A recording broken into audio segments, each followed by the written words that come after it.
Sahyadri digital, बातमी खरी, भूमिका ठाम। महिलांच्या सर्वांगीण सक्षमीकरणासाठी विविध उपक्रम राबवणाऱ्या नाणेरकरवाडी गटातील इच्छुक उमेदवार गणेश पोत्रे आणि म्हाळुंगे गणातील इच्छुक उमेदवार अश्विनी सोमनाथ तरस यांनी सांगोडी येथे खेळपैठणीचा या अभिनव उपक्रमाच्या माध्यमातून महिलांना स्वतःला सिद्ध करण्यासाठी भक्कम व्यासपीठ उपलब्ध करून दिले। परंपरा, संस्कृती आणि महिला नेतृत्व यांचा सुंदर मेळ घालणारा हा उपक्रम महिलांच्या उत्स्फूर्त सहभागामुळे रंगतदार झाला।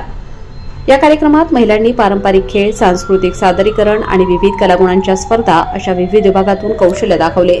यावेळी सांगोडी गावातील महिलांची मोठी उपस्थिती होती। हा कार्यक्रमाचा वैशिष्ट्यपूर्ण भाग ठरला। अनेक महिलांना पहिल्यांदाच अशा व्यासपीठावर स्वतःचा आत्मविश्वास, कला आणि व्यक्तिमत्व दाखवण्याची संधी मिळाली। यावेळी पूजा अमर खाडे, सुप्रिया वसंत भसे, सीमा दीपक भसे, पूजा निलेश भसे, कांचन रामचंद्र भसे, सरोजा दिगंबर गायकवाड, सुनीता दीपक कंक, नीलम गणेश सपकाळ, शोभा सुरेश भसे, दीपाली सोमनाथ भसे यांच्यासह अनेक महिलांनी भरघोस बक्षिसांची लयलूट केली। म्हाळुंगे गणातील इच्छुक उमेदवार अश्विनी तरस यांनी यापूर्वीही महिलांसाठी रोजगार, नेतृत्व, आरोग्य आणि सांस्कृतिक संधी उपलब्ध करून देणारे विविध उपक्रम राबवले आहेत। महिलांनी एकत्र येऊन पुढे जाण्याचा प्रयत्न केला तर कोणतीही अडचण मोठी राहत नाही। त्यांना संधी दिली तर त्या प्रत्येक क्षेत्रात यश मिळवू शकतात असेही त्या म्हणाल्या।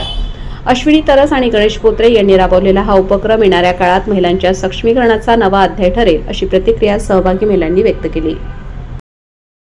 आपल्या परिसरातील बातम्या पाहण्यासाठी चॅनलला सबस्क्राइब करा, व्हिडिओला लाईक करा आणि बेल आयकॉन दाबायला विसरू नका।